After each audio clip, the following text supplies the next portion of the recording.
Hey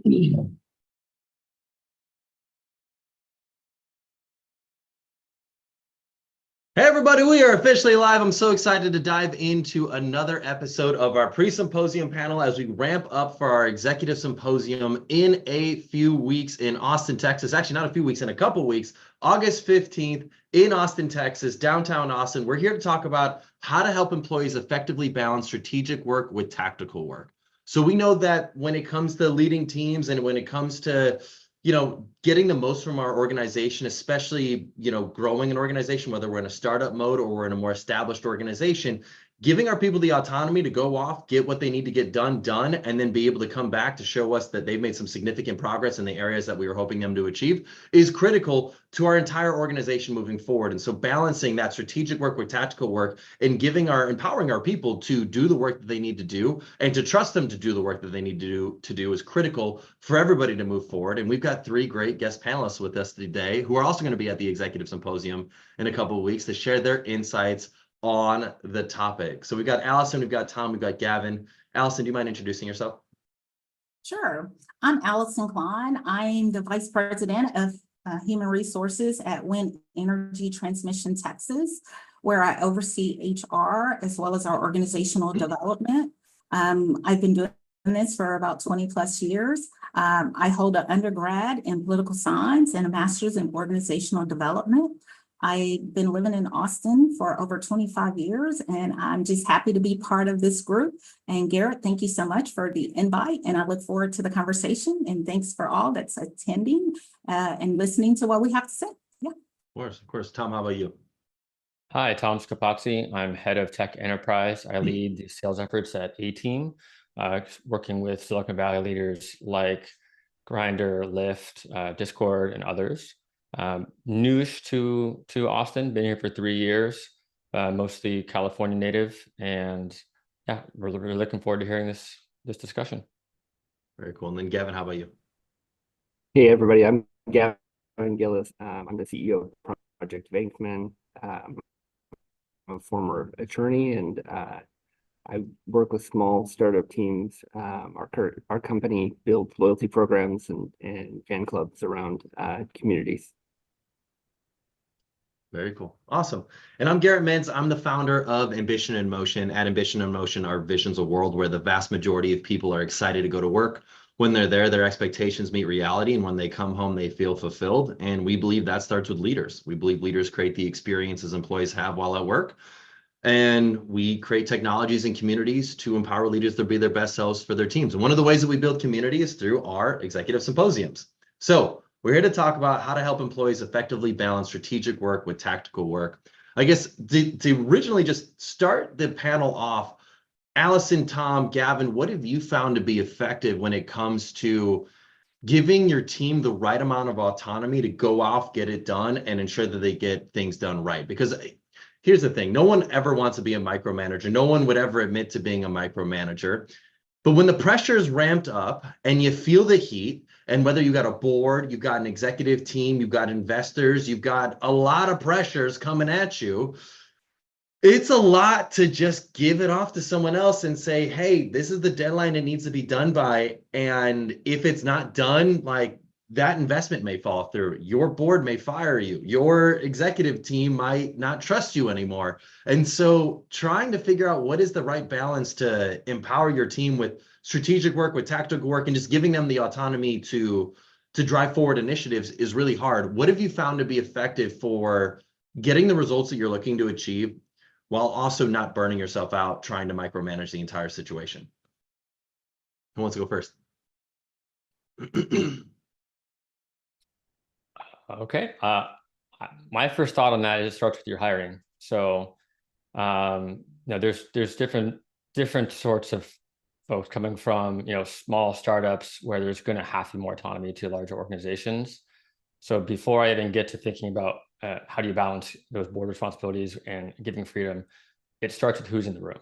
So at the startup level, I think it's really smart to look for profiles of folks who maybe have been a founder themselves. Sounds like Gavin's a repeat founder, right? Like people who have that get done mentality. That does allow for more freedom. And the same thing kind of goes with how do you think about seniority? I don't want to step on Allison's toes as the HR leader here, but that's my first thought is who are you talking about first? Allyson, Gavin, And what are your so- thoughts on that? Yeah, you're not stepping on my toes, Tom, because I do agree with that, because sometimes that brings in experiences as well, where they've seen some failures where it didn't work quite well, as well as some successes. So they modify how they, engage in the strategical side. For me, though, coming from an HR background, I'm looking at my management group, because that's that mid-level, that's that group that we're looking to truly help leap forward some of the initiatives that the organization may have. And those initiatives could be strategic. So, and I give them as much leeway as possible. And I've had some failures and I've had some successes. The biggest successes that we've had in that has been that we dedicate some time for them to strategically think outside of, doing their day-to-day work. So we actually allocate time built into their schedule where they wouldn't do it because they're so busy doing other things, that we kind of manage that process, not managing how they do it, but we manage the process and we take them remotely so they can all think together, very strategic, so they can complete the initiatives that we have outlined that's going to help the organization go forward. Gavin, how about you? Yeah, I think one of the big drivers, and I've typically worked with small teams, so I've had a hand in hiring. I've had a chance to really, understand some strengths and probe for weaknesses when I'm looking to assign something and there's a deadline due, like Garrett mentioned. I think that one of the keys to empathy is to, as CEO or as a leader, you're bringing all your problems to your employees and dumping that on them and expecting them to work with the same fervor you would, with the same pressure that you're driven by. And that isn't necessarily where people come from. So understanding that everyone's the hero of their own story and kind of flipping the urgency and need for that task to be completed or that mission to be delivered on, really drills down to understanding, what drives them, what is a win for them, and how can you align those visions between you and the person you're assigning a task to. And that's hard because you have to slow down and you have to think and you have to empathize. And that might conflict with your own personal style of, hey, I'll just go do it myself. So to me, I think if you really want a driven team, is really understand where are they at, what are they trying to accomplish, and how can you kind of slip into that flow versus trying to push it itself. Yeah, these are all really interesting points and these are all really fascinating. So, Allyson, I want to go into your point eventually, but one thing I don't know, I'd be curious to learn, Gavin, your thoughts, because we're all kind of in this startup-y-ish space. And Tom, you mentioned something really fascinating. I don't know if I totally agree with it. I'm still probably processing my thoughts on it, but you mentioned when it comes to hiring, especially if you're in a startup space, you want to hire people who've been founders before. And I don't know if I agree with that. I mean, I think people who've been part of startups before is good. But I mean, I don't know, when I'm thinking about hiring founders, it's like they're probably already thinking about their next business endeavor. And so if I'm hiring them, my thought is like, can I realistically expect their full time and attention to be focused on the business that I've hired them for? Or are they already like focused on their next endeavor that they're founding, and I'm just like the stopgap for them? I don't know. What are your thoughts on that? Yeah, fair point. I think you mitigate that though. If you are at a startup, they're more likely in the same mind space of wanting to build something cool and it being mission driven. If they were to be a multi-time, founder, solopreneur, going to a large organization like a Google, an Oracle, whatever, no knock against those two, but I see your point there. And I think for sure someone might be focused on their side hustle. But I tend to work at places where you got to roll your sleeves up and get stuff done. And most of my colleagues that I have enough relationship with to know what's going on, they don't really have a side hustle. This is the side hustle. Yeah, that's a great point. Because the total flip opposite side are people who come from a large organization and they think, oh, startup, so exciting. I've got equity. I'm going to help, build this up and make millions of dollars. And then they're like, wait, I don't have like 3 executive assistants, a full buffet to go to for lunch, and like a car service to take me to and from work. Like, what the heck is going on here? Like, how am I supposed to get any work done if I don't have these luxury amenities? And it's like, hey man, you just gotta roll up your sleeves and make it happen. So I'm with you on that side. I wanted to bring up that one point about hiring previous founders, because I also find that other side to be fascinating too, in terms of focus, time, and attention.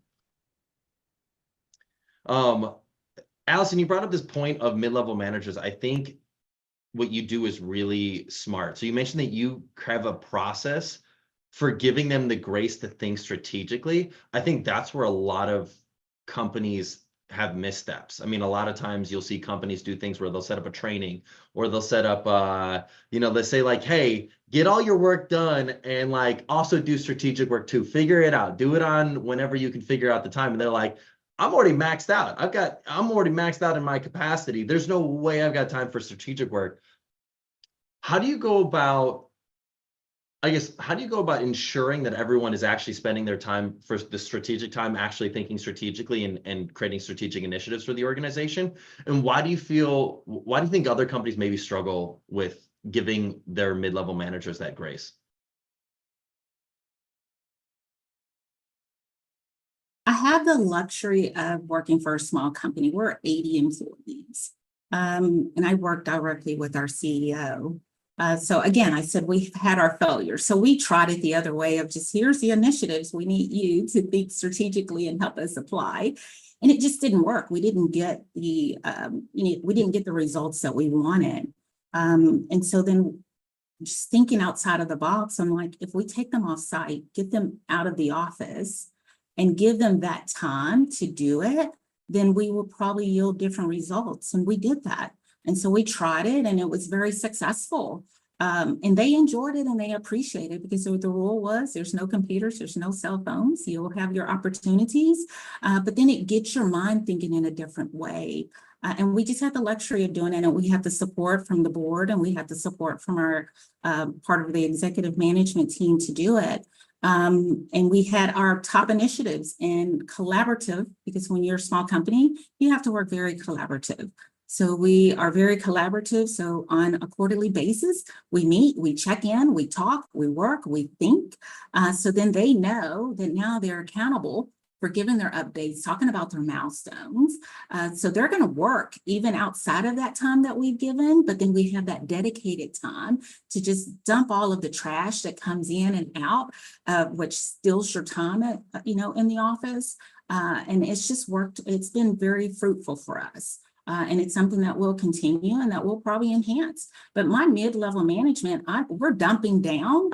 We've got to give them some relief.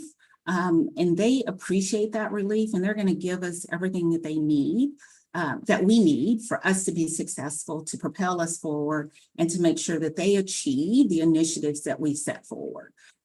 So I can't speak for the other companies. I've worked for other companies that have tried it a different way. And they're just saying, hey, if you're managers, you accepted the role, you've got to figure it out. You've got the time to do it. And we all know that reality, you just don't have the time sometimes. The capacity is just not there for you to do all the things that you need to do to be successful. And you're going to pick and choose what's a priority at that moment.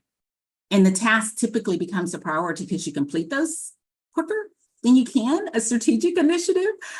So then I've learned from past places that I've worked, and just kind of morphed in a different way. And so we stay strong on what we do, and our employees really love it. And then they really thrive in that environment that we've set up for them. Tom mentioned a really good question in our chat. Tom, do you mind asking that to Allyson? Oh yeah, you already covered part of it, Allyson, but I am taking notes, to be honest. I just like the idea of a quarterly offsite, no phones, dedicated time, because that's a thing I've struggled with, and I've seen at most companies I've worked at. I can chime in on this briefly. There's almost always too many initiatives going on at once.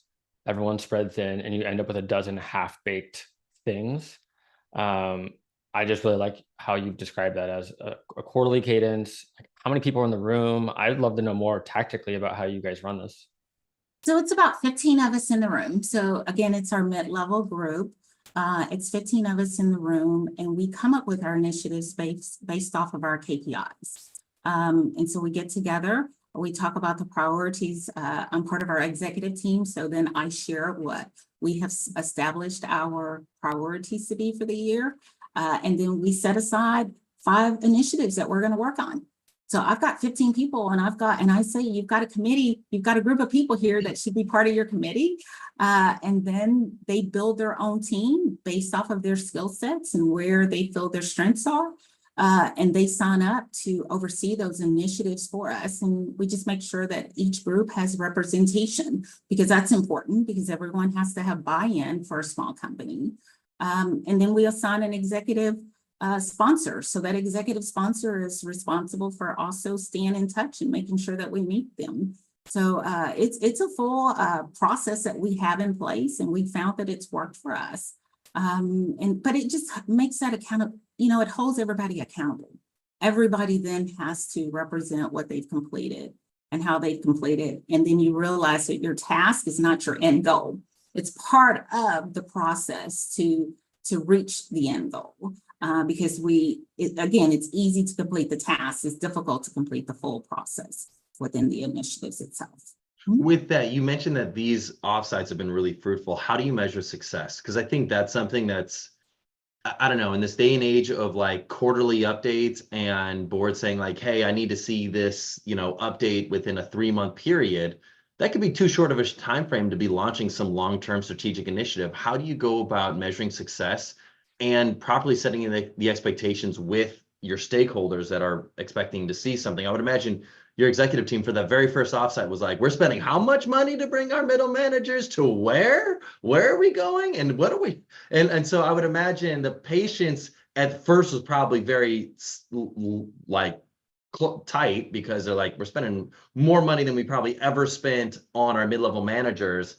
And like, how do we go about measuring ROI? How do you go about measuring ROI, Allyson, for your team? So I think this could be helpful for any leader who's thinking about investing in the middle managers, because I think that is the crux of this whole topic of strategic and tactical work, and managing that is with the middle management. And I think if we can figure and crack that nut, I think that's really where a lot of the answers lie. So I think a lot of it, when people think about offsite and taking their team offsite, it doesn't have to be a lavish 5-star place, right? We use different places. I have an awesome office manager, and her task is find some locations where we have undivided time and attention that doesn't cost a lot, right? We're all on a budget. And then when we do that, I've already know the timelines that we need to complete them by. Everybody already knows, so it's very transparent in that. And then we talk about what those milestones should be. So for me, to measure the success is, did we complete them on time? Did we utilize the right amount of resources, which we've already established the resources that we're going to dedicate to them? And that's kind of how I measure success. So for me, it's not about we're working on it, we're going to get to it. It's about, here's a deadline that's been given to us, so we achieve that deadline. And if the deadline is too short and for it to go through the process that we have established, then we identify that up front with the executive group. The executive group knows it, and sometimes we may have to push what our desires are or what we hope for, but we do our things on an annual basis to make sure that we've covered everything. And remember, I'm in energy, so we're pretty predictable, right? We kind of know what's going to happen, so we're not changing all the time. So we can set out things from a 6-month period to an annual period, where I know some organizations just don't have that luxury to do that. But each quarterly meeting that we have, there has to be some completion. And we typically say that 2 of your milestones need to be complete. And that then helps them stay on target. So they understand what the expectation is. So when they attend that next quarterly meeting, they know what their updates are going to need to be. And they already know. And so we know then that we're tracking to meet our deadlines. We're on target, that we are going to hit it, because we've got built-in time to talk about it if we kind of control it in that sense. So I hope that was helpful. Yeah, I want to ask Gavin and Tom a question, because obviously, Allyson, with you being in the energy space, as you mentioned, it's relatively predictable and consistent. You can kind of anticipate like what the strategic initiatives are and what people need to work towards and like what numbers they need to hit. In a more startup space, there's a lot more experiments being run. There's a lot more ambiguity as to like, hey, we think this is the direction. Like, if we do this, this will subsequently happen. And sometimes, even if we achieve that goal, the actual subsequent result we were hoping for of like the ball rolling down the hill doesn't actually roll down the hill. We're like, oh, shoot, that didn't work the way we thought it would. And so how do you go about, Gavin and Tom, how do you go about getting that level of patience and comfort with the ambiguity when you were talking about hypotheses that may or may not be true? Because like, even if we do like what Allison's sharing, we come together and we get a quarterly offsite, we get our middle managers together and we say, hey, we believe that if we achieve these sorts of key results, this objective will be accomplished over this period of time. Well, we might hit those key results, and then for whatever reason, the balls never move forward, and so we might think to ourselves like, uh-oh, like, what do we need to adjust about this? And this is sometimes where, I mean, you even see some people where, let's say a company does a layoff and the people who got laid off are like, what the heck, I hit my goals. And it's like, yeah, our assumption about what we thought you hitting those goals were in terms of the next subsequent dominoes falling, unfortunately, those dominoes haven't fallen, and the economic ramifications are, we can't keep you in this role doing this type of work anymore. So how do y'all manage the expectations and keep people engaged when there's a level of ambiguity about the experiments you're running? Yeah, Steve Blank used to define startups as a enterprise seeking a business model, meaning they didn't necessarily have everything locked in yet. And that's been true in my experiences, and it also kind of cuts to the delineation you're making between strategic and tactical work. I think of strategic as working on the business and tactical as working in the business. And as leadership, you balance both. And you probably allocate more time to working in a strategic manner if you can. And that's kind of the goal, is to kind of run ahead of your team and make sure there's the funding, the sales, the partnerships, everything needed to secure the next quarter, next year, next 5 years of the company's future. The other part that you need to look at with employees is, are they locked into that strategy? It's really frightening if you go around the table or individually and talk to your managers, talk to your team leaders, and ask them basically pitch you the business. You're going to get a lot of different answers. And if you're doing your job right, there is some cohesion in those answers. But it was an eye-opener to me sometimes to talk to, new hires or folks that have even been with our team for, 6 months or a year, and them not being able to really articulate what we do, which is a wake-up call for me. So I think as leadership, yes, you need to work on strategy. Yes, you need to work on tactics, but you also need to work in distilling down in very plain English. What are we all doing? What are we experimenting around? What's the general thesis? And then that finally gives you the level of trust in your team to let them ideate, let them take a project and run with it, let them fail. There's a lot of failure in startups. We don't do a lot of failure in college. We don't do a lot of failure in our early careers. Everything's very by the numbers. And then you get into the scary area where failure is almost welcomed because it's the only way to get asymmetric rewards. You're trying to really punch above your weight and do big things. And that requires a degree of risk that I don't think a lot of our education or training or mindset prepares us for. Tom, what are your thoughts on that? I agree with everything Gavin said. The one thing I would add is that as a sales leader, I am all in on trying to adopt agile best practices across the organization, whether it's marketing, finance, cross-functional. I think an approach which a team does well at, when we think about experimentation, initiatives tend to be led by our product managers, and everything is in an agile backlog. It is very data-driven. Data cleanliness is not always great, and that's been a struggle across much of my career. But I mean, foundationally, if you are making data-driven decisions and you approach it where everything is scoped properly and goes into a backlog that is groomed and updated, et cetera, I just think that is a best practice across all areas of an organization. Now, within that, though, there's this interesting point where both of these kind of concepts come together. So one, yes, Tom, making data-backed decisions makes a ton of sense. But to Gavin's point, explaining the why and getting your team to know the why is the other part. Because how often do you hear, especially at big companies, when the message gets passed down through the ranks that we're going to start doing it this way, and they're like, why the heck would we do it this way? I've got no idea. Like, I've been doing it this other way this whole time, and I think it's been going great. Like, my manager has given me high marks, and my performance reviews up till now have been excellent. Why would I need to change? And little do they know, there's some other financial, data back, customer experience, whatever reason for this, but that why has not been explained properly throughout the organization. And Gavin, I loved your suggestion around having the employees pitch the CEO or their manager or their boss on why this is done. Because I mean, how often do we see scenarios where, because of our status within the organizational hierarchy, our direct reports say like, on it, boss, that sounds great. And then they go back to the team, they're like, I've got no idea what I was just told to do, but I told them like thumbs up. Like, I'm not changing anything. I don't actually know what I need to do differently, because there's just not that culture of asking those clarifying questions.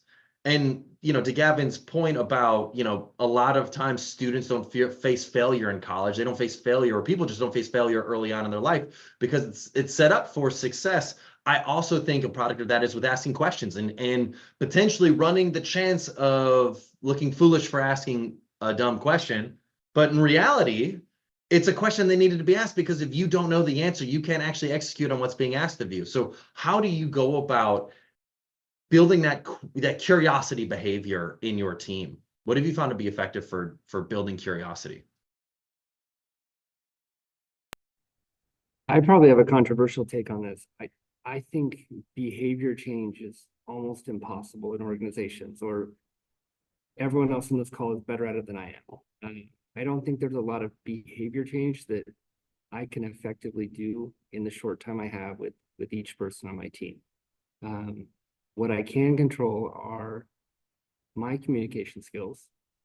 What I can control is chunking, you know, big, impossible, scary things down into smaller, you know, daily, weekly, monthly milestones. What I can control is providing a feedback loop. And then I hope that good behavior surfaces out of that. But I've actually worked with behavioral scientists before, and that was the formation for one of my companies. And getting people to do rational things all the time is, I think it's one of the biggest struggles in life. So I kind of take that off my shoulders and say, I can't change behavior per se. I can, you know, you can set the table and you can fill it with delicious food, but there's no forcing people to eat. You just hope the aroma and the visuals and the ingredients are all there and set in front of them, and hopefully that leads to feasting on the work, versus just, you know, spoiling. And I'd like to add on to what Gavin said as well. And it's something going back to what Tom said at the beginning, is hiring the right people in that hiring base. Because I have a high touch. As an HR person, I have a very high touch for the people that we bring to our organization. So I want to be very intentional about that person that I say yes to work with us. And one of the questions I ask is, you've looked at the job description, you've had your interview with us, because I go in at the end. So they've heard and they've been able to ask all their questions, and I say, what do you think your role will be when you say yes to our offer if we extend? So then they know what we're expecting. They know what their engagement should be at, the level of their engagement should be. And then on an ongoing basis, again, a high touch HR, that's Allyson, then I do a follow-up. I always recirculate that job description, recirculate all of those things that we have, the initiatives that we have going on. And then I ask them, so now what is your role? Because that role will evolve on an ongoing basis. And so, Gavin, what that does, kind of to what you were stating, in an indirect way, remember, because I'm empowering them, but in an indirect way, it keeps them in tune on what their purpose is within the company. It keeps them in tune on what their contribution should be in the company. But again, it brings back that accountability on an ongoing basis because we're humans, so we have to be reminded of what we are to do and what our contribution should be and why we have a place within the organization and what we're to drive and help with that success. Because the success isn't at the CEO level or the executive level, it's at that management level because they're driving the day-to-day for the organization. So staying in tune with them, letting them know that we aren't successful unless you're successful, helping us complete the task and the things that we need to do on an ongoing basis. So again, my HR team is very high touch, but we're still empowering, but very high touch because we just stay engaged to make sure you understand your purpose and the position you have and how valuable it is to the organization. Tom, anything to add on to that in terms of helping empower people to build curiosity? No, my not very controversial take is that I've seen more of the opposite, too much curiosity, too many initiatives, getting too spread thin. So if anything, my thought goes more towards something I might, again, adopt from Allyson here is a more regular, carved out, dedicated time, not allowed to work on our day-to-day, which always overwhelms us, to realign and refocus. I don't have an issue with enough curiosity. It's more about too much usually. Ooh, I like it. Both points, all points are really fascinating. But Tom, you bring up this really interesting point about too much curiosity. So it would indicate that maybe perhaps in your environment, there's a lot of people saying like, hey, I'm ready to run with the bulls. I'm ready for the next step. Put me in, coach. I'm ready for some strategic work. And you're saying like, hey, no, I love the enthusiasm. That's fantastic. But these things that have been asked of you to get done still need to get done. So how do you I'm go guilty of about, that. what was that? I'm guilty of that for sure. I Yeah. think, yeah, it's a normal thing. I guess what I'd be curious to know is how do you go about not dimming their fire, not dimming their light, but still at the same time conveying like, hey, this work still needs to get done. Like, I love that you want to start working on all these cool different side projects that like are tangentially related to the business, but at the end of the day, like this thing that we hired you to do still needs to get done. How do you go about properly balancing that? I think there's different ways to get there. Allison's point of reiterating, realigning on what is that role, because it will change, is critical.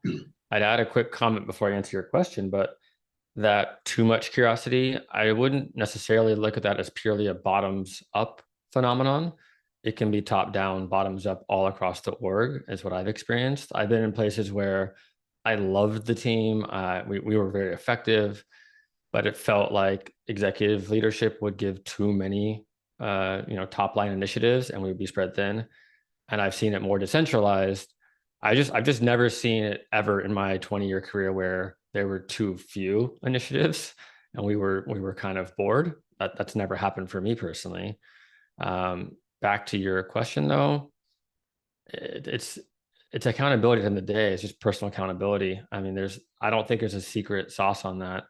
I am someone who's very guilty of having a shiny object syndrome, seeing a squirrel and wanting to go fix a process, fix a thing, bring in new tools. That is very much something as current and past colleagues see this, they will laugh at something I do. And I think I add a lot of value there. But at the end of the day, my job is to bring in revenue. I mean, that's it. That's what I'm accountable for. I'm not accountable for helping marketing with X or working with someone else on Y. So it really is, as Allyson said, we all have our jobs, we all have responsibilities, making sure you know what your North Star is, which is unique to each person sometimes. Yeah, no, good call out. I like that you acknowledge that core point that it's not just bottom up, it also can be top down. It's the classic CEO, it'd be really cool if we could do X and not give anybody any timelines or any context or any level of priority or how important it is. And the rest of the leadership team or anybody else at the company who hears that's like, cool. So what are we dropping everything that we're doing for this new thing that the CEO thought would be cool? Or like where do we put this on the priority list? Gavin, you bring up a really fascinating point about behavior change and like you can only control what you can control. And as like I'm ruminating on it a little bit more, it does make you think that the concept of like change management throughout an organization is one of the most passive aggressive things that you could as an organization do for your employees. Because essentially what you're saying is like, I don't like the way that you're behaving. And as opposed to me directly telling you I don't like the way that you're behaving, I'm saying we need to behave in a new way. And I'm gonna maybe bring in some outside consultants to help you with that behavior change, as opposed to just directly having a conversation with you to say like, hey, here's how we've been behaving. I told you to behave this way at the beginning when we first started, because I thought that if we acted this way, we would achieve a certain result. I was wrong. I think we should try another way of doing this because I think it could help us lead to this ultimate outcome that we're trying to achieve. But the concept of just saying like change management in general is like, as you say that, I was thinking to myself, man, that's such a funny thing, because so often it takes out the human element of like why the behavior needs to be changed or is desired to be changed in the first place, and takes a lot of the accountability off of the person who's wanting that change to be made. I don't know, what are your thoughts on that? Wonderful stories that they teach you in business school about change management was that they, a big consulting company comes into an organization, and instead of looking at the org chart alone, they have a series of questions, and they ask, who do you go to find out if the building's closed for a holiday? Who do you go to find out if, 7 cents are missing from your paycheck?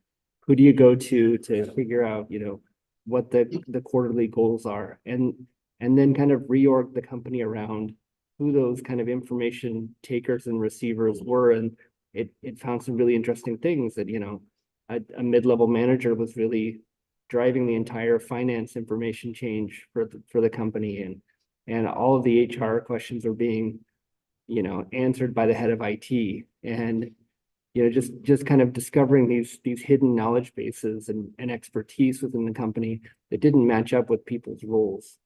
And I think there's something beautiful about that, even if it's not a real story, but the fact that people are people, and when we bring all of our flaws to work too, but also some of our passions. So in my current company, it was interesting to find my head of finance very interested in product and very skilled at it and very thoughtful and considerate around, how do we shape messaging and how do we craft a campaign, and being able to pull a little bit more of his talent out of that and put it on display, even though title wise, mission wise, job description wise, that was nowhere in his remit.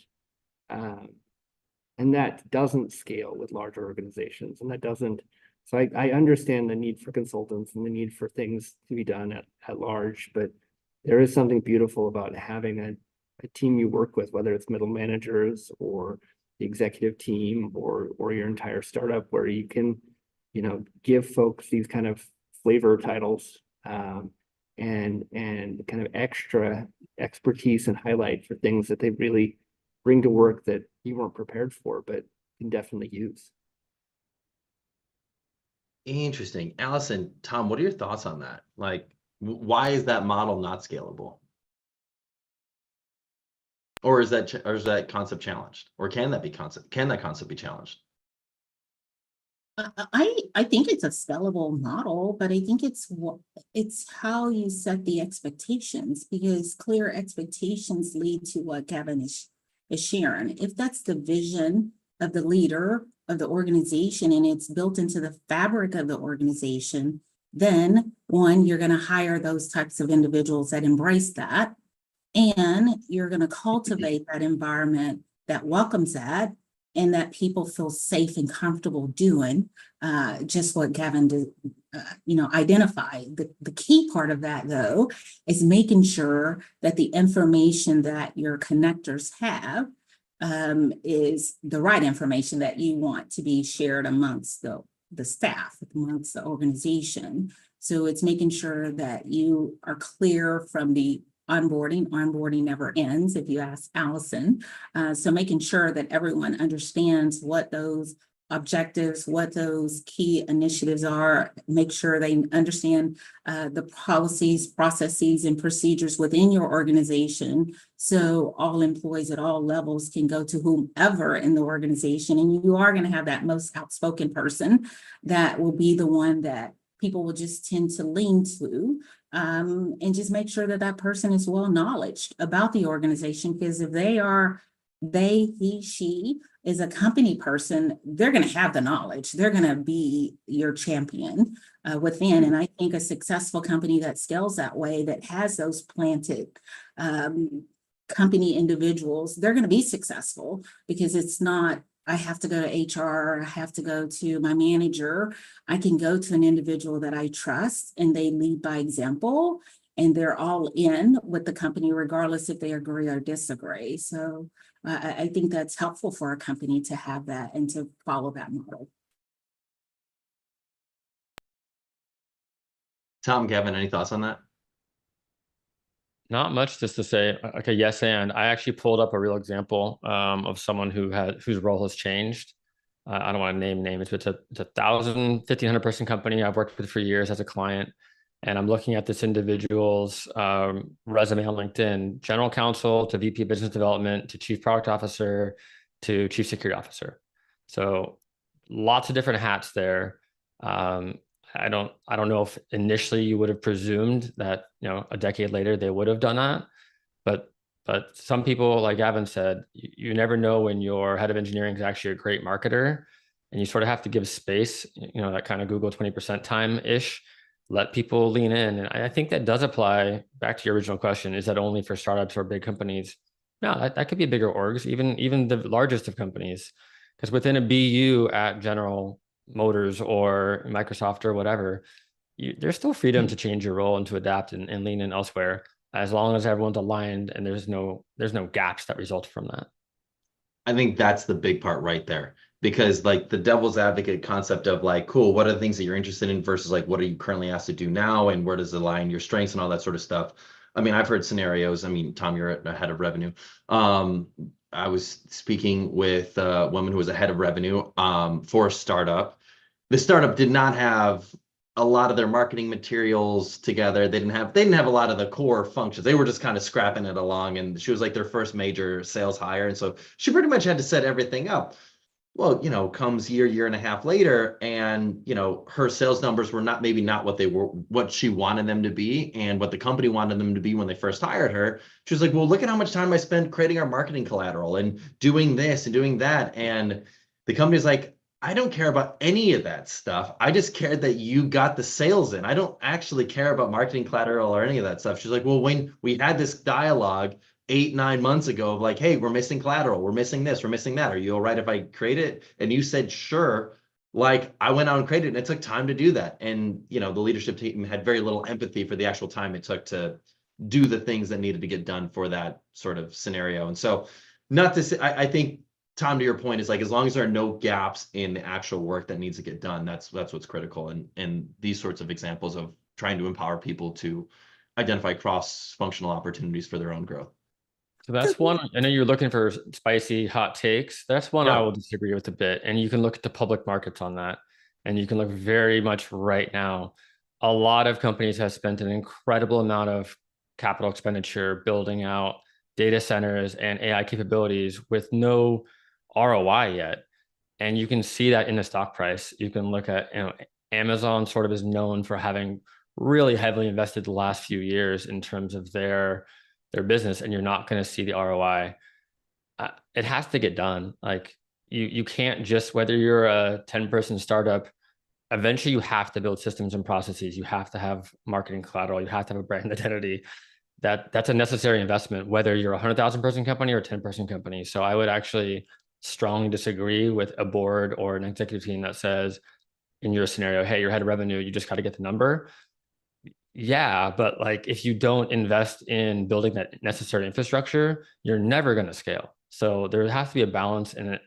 The time that goes into that she had to do to build that marketing collateral, that goes back to me to agile principles. What is the roadmap? How long is it going to take? Scope it properly, and that gets budgeted. Yeah, Allyson, were you gonna share something on that?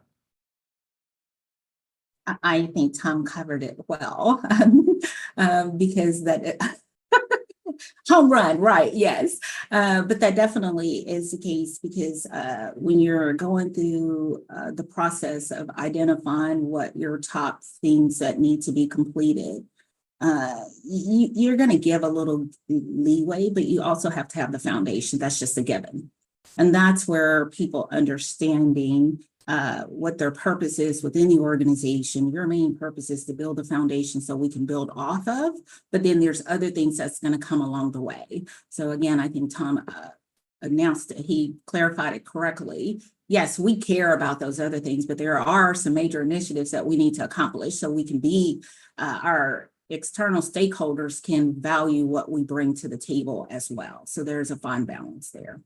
And if I could even just distill both those comments down to like its core base, it's just properly communicating and setting expectations. Like at the end of the day, it's like, cool, if I'm now being asked to, in the example I gave of like do marketing collateral, like we could expect maybe a delay in some of my sales numbers to this percentage, and vice versa. You should also recognize that this investment in marketing collateral and all the other collateral to help me be the best that I can be in sales was required before it even was hired in the first place. And, we didn't properly budget for that, and we need to readjust our budgets so that we can properly set expectations moving forward. But if you don't have that conversation, it's easy for people to be holding out for Hail Marys and hoping things work out, when in reality it's like our assessment of the situation needs to be realigned and readjusted based on the necessities of the business. Well, Gavin, Tom, Allyson, this has been a really great pre-symposium panel, really great insights on this topic. I feel like we've covered a lot of ground here. Thanks for your time. For those of you watching, if you want to meet these three incredible leaders, come to our executive symposium on August 15th. I'll post in the comments the link to RSVP. And yeah, I look forward to seeing you all there.